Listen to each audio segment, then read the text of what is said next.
नमस्कार दोस्तों, यूजे पाठशाला में आपका स्वागत है।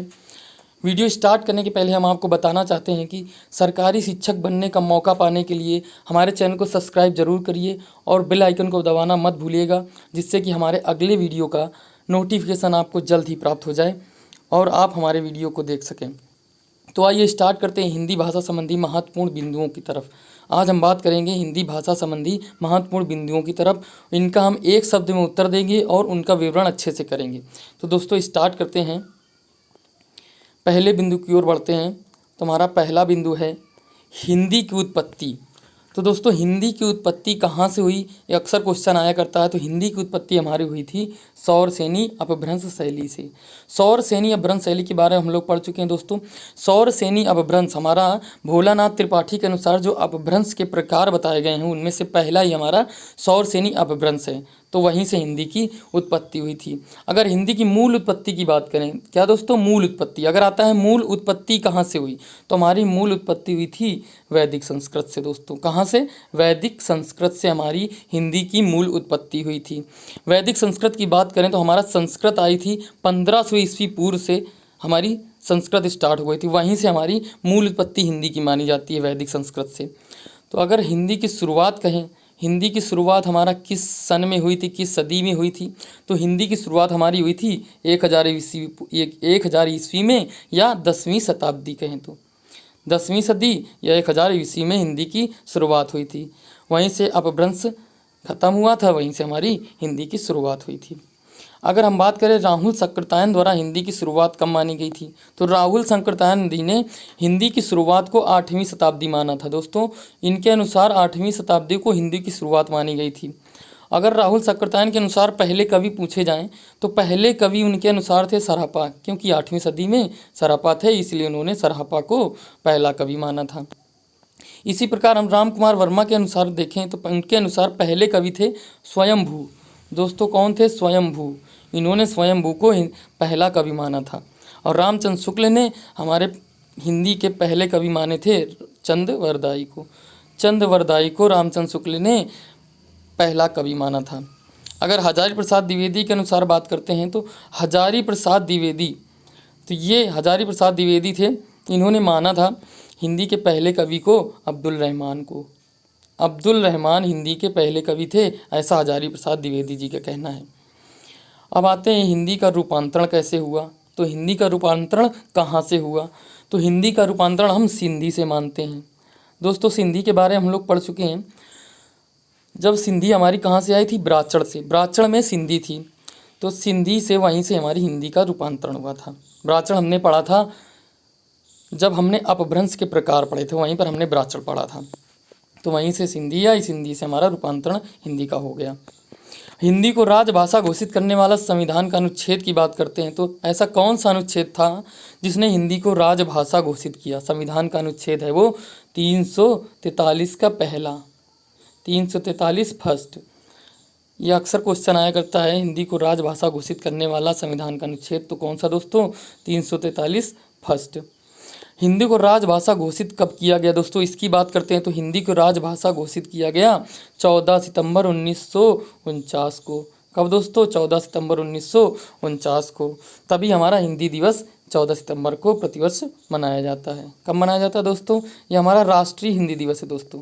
14 सितंबर को राष्ट्रीय हिंदी दिवस मनाया जाता है। अगर हम बात करते हैं विश्व हिंदी दिवस की दोस्तों, तो विश्व हिंदी दिवस 10 जनवरी को मनाया जाता है। और यह सर्वप्रथम 1975 को मनाया गया था। कब दोस्तों?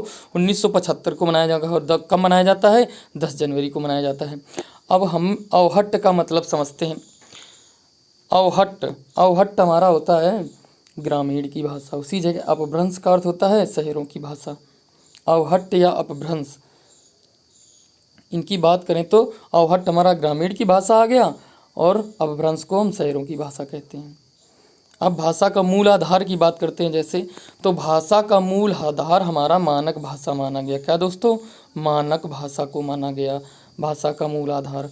हिंदी का मूल आधार की बात करें तो हिंदी का मूल आधार हमारा खड़ी बोली या मानक हिंदी मानी जाती है। कौन सी दोस्तों? खड़ी बोली या मानक हिंदी को माना गया हिंदी का मूल आधार। भाषा का मूल आधार मानक भाषा, हिंदी का मूल आधार खड़ी बोली या मानक भाषा। व्याकरण वर्तनी की दृष्टि से शुद्ध भाषा कौन सी है? व्याकरण वर्तनी की दृष्टि से शुद्ध भाषा हमने कौन सी मानी? मानक भाषा को माना। कौन सी? मानक भाषा को व्याकरण वर्तनी की दृष्टि से शुद्ध भाषा को माना गया, मानक भाषा को। अगर हम व्याकरण वर्तनी की दृष्टि से शुद्ध हिंदी कौन सी देखें, शुद्ध हिंदी कौन सी दोस्तों? शुद्ध हिंदी हमारी खड़ी बोली। क्या दोस्तों? शुद्ध हिंदी खड़ी बोली। व्याकरण वर्तनी की दृष्टि से शुद्ध हिंदी हमारी खड़ी बोली है। आते हैं अगले बिंदु की ओर दोस्तों। तो भाषा की मूल इकाई, अगर हम बात करें भाषा की मूल इकाई की या सबसे छोटी इकाई कौन सी है, तो भाषा की हमारी सबसे छोटी इकाई वर्ण या ध्वनि को मानते हैं। किसको दोस्तों? वर्ण या ध्वनि को। अक्सर क्वेश्चन आता है भाषा की सबसे छोटी इकाई कौन सी है, तो हम लोग क्या वर्ण या ध्वनि को लगाएंगे, कोई भी होगा इनमें से लगा देंगे। अगर हमारा उसी जगह उच्चारण की दृष्टि से भाषा की छोटी इकाई पूछे, कहाँ से दोस्तों? उच्चारण की दृष्टि से भाषा की छोटी इकाई पूछे तो हमारी क्या होगी? ध्वनि। ध्वनि ही हमारी उच्चारित होती है।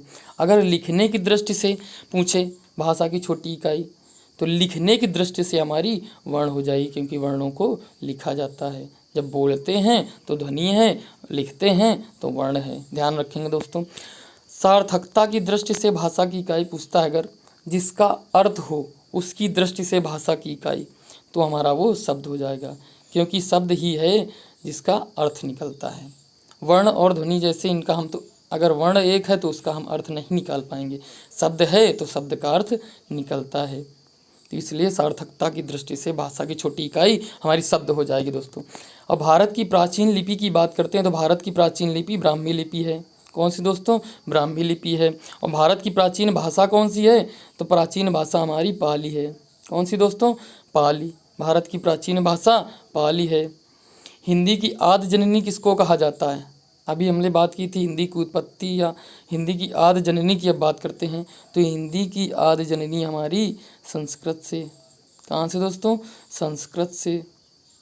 यही मूल उत्पत्ति या आदि जननी इसी को कहते हैं। कहाँ से? संस्कृत से हिंदी की आदि जननी कहा जाता है। अब आते हैं राजभाषा का अर्थ। हिंदी में हमारी राजभाषा है, उसका अर्थ क्या मतलब है हिंदी का? तो राजभाषा का अर्थ होता है हमारी सरकारी कामकाज की भाषा। क्या दोस्तों? सरकारी कामकाज की भाषा को हम राजभाषा कहते हैं। और दक्षिण भारत में हिंदी के मुख्यालय कहाँ पे है दोस्तों? ये तो जीके का क्वेश्चन हो गया, हिंदी में ही आता है। चलो, तो हमारा दक्षिण भारत में हिंदी का मुख्यालय चेन्नई में है दोस्तों। कहाँ पे? चेन्नई में। देवनागरी लिपि का विकास सर्वप्रथम किस राज्य में हुआ था? तो देवनागरी लिपि, हमारी जो लिपि है देवनागरी लिपि, इसका विकास सर्वप्रथम गुजरात राज्य में हुआ था। कहाँ दोस्तों? गुजरात राज्य में देवनागरी लिपि का विकास सर्वप्रथम हुआ था। अगर हिंदी को राष्ट्रभाषा बनाने के लिए सबसे विरोधी राज्य की बात करते हैं, तो वो विरोधी राज्य हमारे तमिलनाडु और केरल और तमिलनाडु। कौन कौन से दोस्तों? तमिलनाडु और केरल। ये दो राज्य हैं जो हमारे हिंदी को राष्ट्रभाषा बनाने के लिए विरोध करते हैं। और राजभाषा आयोग का गठन की बात करते हैं, तो राजभाषा आयोग का गठन हम लोग पढ़ चुके हैं दोस्तों। यह है 7 जून 1955 को। राजभाषा आयोग का गठन 7 जून 1955 को हुआ था। अगर राजभाषा अधिनियम की वहीं बात करते हैं तो ये हुआ था 1963 में। ये दोस्तों, ये दोनों पॉइंट जरूर याद रखेंगे, क्वेश्चन अक्सर आता है इनसे। तो आते हैं अगले बिंदु की ओर। अगर हम बात करें भाषा का प्रथम हिंदी प्रदेश, तो भाषा का हमारा प्रथम हिंदी प्रदेश है हरियाणा, जो कि 1966 को बना था। और अंगिका किस राज्य की बोली है? अब हम बोलियों में आते हैं जैसे, तो अंगिका किस राज्य की बोली है? तो ये हमारी है बिहार राज्य की बोली। कहाँ की दोस्तों? बिहार राज्य की बोली है हमारी अंगिका। और ब्रजबुली किसे कहते हैं? ये पूछे अगर ब्रजबुली, तो ब्रजबुली किसे कहते हैं? तो वह है हमारी पुरानी बांग्ला को। किसको? पुरानी बांग्ला को हम ब्रजबुली कहते हैं। अगर दोस्तों हम बात करते हैं हिंदी कितने राज्यों की राजभाषा है, हिंदी कितने राज्यों की राजभाषा है, तो हमारे राज्य हैं वो 10 राज्य हैं, जिसमें से प्रथम हरियाणा हम पढ़ चुके हैं दोस्तों। 1966 में पहला राज्य बना था हरियाणा। उसके बाद बना सबसे अंतिम, पूछे तो अंतिम हमारा झारखंड। दोस्तों इससे क्वेश्चन आ सकता है, पहला राज्य और अंतिम राज्य। तो अंतिम राज्य है झारखंड, 2002 में बना था। पहला है 1966 में हरियाणा। तो अगर बात करें हिंदी कितने राज्यों की सहायक भाषा है, सहायक भाषा कितने राज्यों की है दोस्तों हिंदी? तो हिंदी सहायक भाषा है 3 राज्यों की। कौन कौन से राज्य हैं? महाराष्ट्र, गुजरात और पंजाब। कौन कौन से? महाराष्ट्र, गुजरात और पंजाब, याद रखेंगे दोस्तों। अब आते हैं हिंदी की प्रथम रचना के बारे में। तो अगर हम हिंदी की प्रथम रचना मानते हैं किसको? श्रावकाचार्य को। किसको दोस्तों? श्रावकाचार्य को हिंदी की प्रथम रचना माना गया। अगर हिंदी साहित्य की प्रथम रचना की बात की जाए, हिंदी साहित्य की प्रथम रचना तो है पृथ्वीराज रासो। अगर हिंदी की प्रहरी का बात की जाए, हिंदी का प्रहरी कौन है? तो हिंदी का प्रहरी है हमारे पुरुषोत्तम दास टंडन। कौन दोस्तों? पुरुषोत्तम दास टंडन। तो आइए हम लोग हिंदी के नामकरण के बारे में कुछ चर्चा कर लेते हैं बिंदुओं की सहायता से। तो हमारे अगर बात करें पहले बिंदु की ओर नामकरण में, तो 13वीं सदी में भारत के फारसी भाषा के कवि थे मोहम्मद औफी। उन्होंने हिंदी को क्या कहा था? उन्होंने हिंदी को हिंदवी कहा था सर्वप्रथम। 13वीं शताब्दी के भारत के फारसी भाषा के कवि थे जो मोहम्मद औफी, उन्होंने हिंदवी कहा था सर्वप्रथम। अगर 16वीं शताब्दी में बात करें तो 16वीं शताब्दी में मलिक मोहम्मद जायसी आए, उन्होंने कहा हिंदवी, उन्होंने भी इसको कहा था। 16वीं सदी में मलिक मोहम्मद जायसी ने हिंदवी कहा। और 17वीं सदी की बात करते हैं तो मुग़ल शासकों ने 17वीं सदी में हिंदी को हिंदवी और हिंदी कहा। क्या क्या? हिंदवी और हिंदी कहा। 18वीं सदी की बात करते हैं तो 18वीं सदी में अंग्रेज आ गए थे, तो उन्होंने अंग्रेजी को हिंदुस्तानी भाषा कहा। क्या कहा? अंग्रेज़ों ने हिंदुस्तानी कहा हिंदी को। हिंदी को क्या कहा? हिंदुस्तानी, अंग्रेज़ों ने 18वीं सदी में। अब बात करते हैं हिंदी का सर्वप्रथम प्रयोग। हिंदी का सर्वप्रथम प्रयोग किसने किया था? तो हिंदी का सर्वप्रथम प्रयोग हमारे अमीर खुसरो ने किया था। किसने दोस्तों? अमीर खुसरो ने किया था। इनकी एक पुस्तक बहुत फेमस है, खालिक बारी। इसी में हिंदी का प्रयोग इन्होंने किया था। किसमें? खालिक बारी में। तो खालिक बारी में इन्होंने हिंदी 3 बार लिखा है। क्या? हिंदी 3 बार लिखा और 30 बार हिंदवी का प्रयोग किया। हिंदी का 3 बार प्रयोग और 30 बार हिंदवी का प्रयोग किया। किसने? अमीर खुसरो ने अपनी पुस्तक खालिक बारी में। अगर हिंदी भाषा का सर्वप्रथम उल्लेख की बात की जाए तो किसमें है? तो हिंदी भाषा का सर्वप्रथम उल्लेख हमारा जफरनामा में। किसमें दोस्तों? जफरनामा में सर्वप्रथम उल्लेख हिंदी का किया गया था। अब आगे आते हैं दोस्तों, संविधान, हिंदी से संबंधित संविधान से रिलेटेड कुछ देख लेते हैं। तो जैसे मूल संविधान में भाषाओं की संख्या कितनी है? तो मूल संविधान में भाषाओं की संख्या कितनी दोस्तों? 14। ये हमारी मूल संविधान में थी। मूल संविधान में 14 भाषाएं थी। अब हमारे वर्तमान संविधान आ जाता है। तो वर्तमान संविधान में भाषाओं की संख्या कितनी हो गई दोस्तों? 22। कितनी दोस्तों? वर्तमान संविधान में भाषाओं की संख्या 22 हो गई। अगर ये 22 भाषाएं कहाँ पे हैं? ये हमारी अनुसूची 8 में है, अनुसूची 8 के, और अनुच्छेद 343 में 22 भाषाओं का वर्णन किया गया है। अगर हम बात करते हैं इनके किस संविधान संशोधन द्वारा कौन कौन सी भाषा आई, तो उसमें पढ़ते हैं तो 21वां संविधान संशोधन जो हमारा 1967 को हुआ था। कब हुआ था दोस्तों? 1967 को। तब हमारी सिंधी जोड़ी गई। क्या? सिंधी जोड़ी गई। ये 15वीं भाषा है हमारी। दोस्तों क्वेश्चन पूछ लेता है कि 15वीं भाषा कौन सी जोड़ी गई, तो हमारी कौन सी हो जाएगी? सिंधी भाषा हो जाएगी, सिंधी भाषा। अगर हम 71वां संविधान संशोधन की बात करते हैं जो 1992 को हुआ था, तो इसमें 3 भाषाएं जोड़ी गई थी दोस्तों। कौन कौन सी 3 भाषाएं कौन कौन सी थी दोस्तों? वो 3 भाषाएं थी नेपाली, मणिपुरी और कोंकण, यानी कोंकणी, जो 18वीं शताब्दी में कोंकणी जोड़ा गई थी। नेपाली, मणिपुरी और कोंकणी। इसको हम ट्रिक से याद करते हैं तो नमक से याद रखेंगे। 71वां संविधान संशोधन में 3 भाषाओं को जो जोड़ा गया था वो नमक से याद रखेंगे। ना से नेपाली, मा से मणिपुरी, का से कोंकणी, ये 3 भाषाएं हो गई। अगर हम बात करते हैं 52वां संविधान संशोधन जो आया था, 92वां, तो उसमें संविधान संशोधन 2002-3 में हुआ था। तो इसमें 4 भाषाओं को जोड़ा गया था दोस्तों। कौन कौन सी 4 भाषाएं थी? बोडो, डोगरी, मैथिली और संथाली। बोडो, डोगरी, मैथिली और संथाली, ये 4 भाषाओं को जोड़ा गया था। BDMS से याद रखेंगे, BDMS से याद रखेंगे इनको दोस्तों। अब आते हैं संविधान में हिंदी का लिखित स्थान क्रम कौन सा है। तो संविधान में भाषाएं जो जोड़ी गई हैं हमारी 22 भाषाएं, उसमें हिंदी का क्रम कौन सा है, तो उसकी बात करते हैं तो हिंदी का क्रम हमारा चौथा। कौन सा क्रम है? चौथा। हिंदी की बोलियों में सर्वाधिक बोली जाने वाली बोली कौन सी है? तो वो हमारी बोली है भोजपुरी। भोजपुरी सर्वाधिक एरिया में, सबसे अधिक एरिया में भोजपुरी ही बोली जाती है। तो दोस्तों हिंदी की बोलियों में सर्वाधिक बोली जाने वाली भाषा है बोली हमारी हो गई भोजपुरी। अगर भाषा विज्ञान की दृष्टि से हिंदी की बोलियां देखें तो भाषा विज्ञान कहाँ से दोस्तों? भाषा विज्ञान की दृष्टि से जॉर्ज ग्रियर्सन ने मानी थी। जॉर्ज ग्रियर्सन से उन्होंने मानी थी भाषा विज्ञान की दृष्टि से हिंदी की बोलियां सिर्फ 8 मानी थी उन्होंने। कितनी दोस्तों? 8, जो कि पश्चिमी की 5 और पूर्वी की 3। पश्चिमी की 5 और पूर्वी की 3 के बारे हम लोग पढ़ चुके हैं दोस्तों। अब आते हैं हम लोग उकार बहुला किसको कहते हैं? तो उकार बहुला हम अवधि को कहते हैं। किसको दोस्तों? अवधि को उकार बहुला। ओकार बहुला किसको कहते हैं? तो ब्रजभाषा को। और आकार बहुला की बात करें तो आकार बहुला हमारी खड़ी बोली या कन्नौजी या हरियाणवी को कहते हैं। दोस्तों इनसे क्वेश्चन अक्सर बनता है, उकार बहुला और आकार बहुला क्या है, तो उनको अच्छे से पढ़ लेंगे दोस्तों। अब आते हैं अगले बिंदु पर। तो तुजबेकिस्तान की बोली कुछ बोलियों को हम लोग देख लेते हैं जो हमारे देश से बाहर भी बोली जाती हैं, हमारे यहाँ की बोलियाँ। जैसे तुजबेकिस्तान की बोली हमारी ब्रजभाषा है। कौन सी दोस्तों? ब्रजभाषा है तुजबेकिस्तान की। फिजी की बोली अवधी है। कौन सी दोस्तों? अवधी फिजी की भाषा है, वे बोली है। उसी जगह हमारे कुछ देश हैं जहाँ पर, जैसे मॉरिशस, सूरीनाम, गुयाना, त्रिनिदाद, तो यहाँ पर हमारी कौन सी बोली बोली जाती है? यहाँ पर हमारी भोजपुरी बोली जाती। कौन सी दोस्तों? भोजपुरी बोली जाती। यहाँ पे भोजपुरी हमारी सर्वाधिक बोली जाने वाली भाषा बोली है। अगर हम बनारस और मिर्ज़ापुर की बात करें तो बनारस और मिर्ज़ापुर में हमारी अवधी बोली जाती है। कौन सी दोस्तों?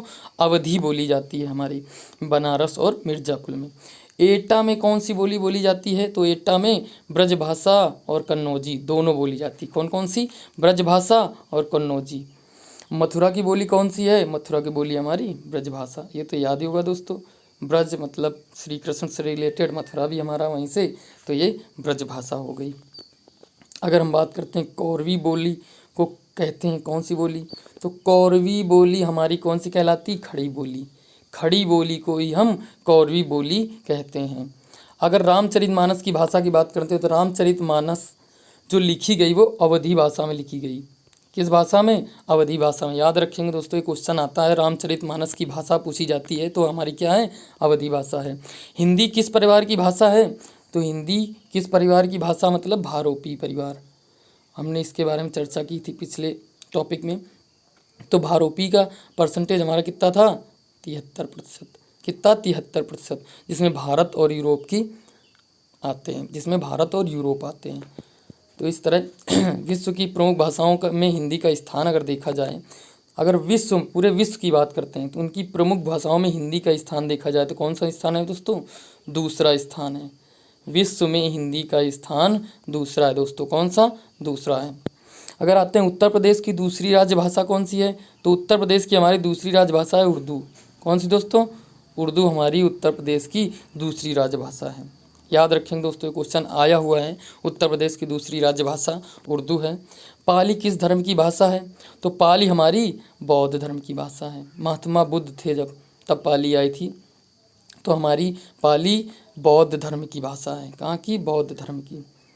अगर हम बात करते हैं किस बोली से में सर्वाधिक फिल्में बनी हैं, ये दोस्तों जीके का क्वेश्चन भी बन जाता है कि किस बोली में सर्वाधिक फिल्में बनी हैं, तो हमारी कौन सी बोली में बनी है? भोजपुरी में। भोजपुरी में दोस्तों सबसे ज़्यादा फिल्में बनी हैं। तो अगर हम बात करें अंतर्वेदी नाम से जानी जाने वाली बोली, अंतर्वेदी नाम से जाने जाने वाली बोली, तो हमारी अंतर्वेदी नाम से ब्रजभाषा को कहा जाता है। कौन सी भाषा? ब्रजभाषा को हमें अंतर्वेदी कहा जाता है। तो दोस्तों यहाँ से हिंदी भाषा के महत्वपूर्ण बिंदु समाप्त होते हैं। अब मिलेंगे अगले टॉपिक में नए अंदाज में। तो दोस्तों हमारे चैनल को लाइक करना, सब्सक्राइब करना और बेल आइकन को ज़रूर दबाइएगा दोस्तों, जिससे कि अगले टॉपिक का वीडियो आपको तुरंत प्राप्त हो जाए। तो इसी के साथ हम लोग चलते हैं दोस्तों। जय हिंद दोस्तों।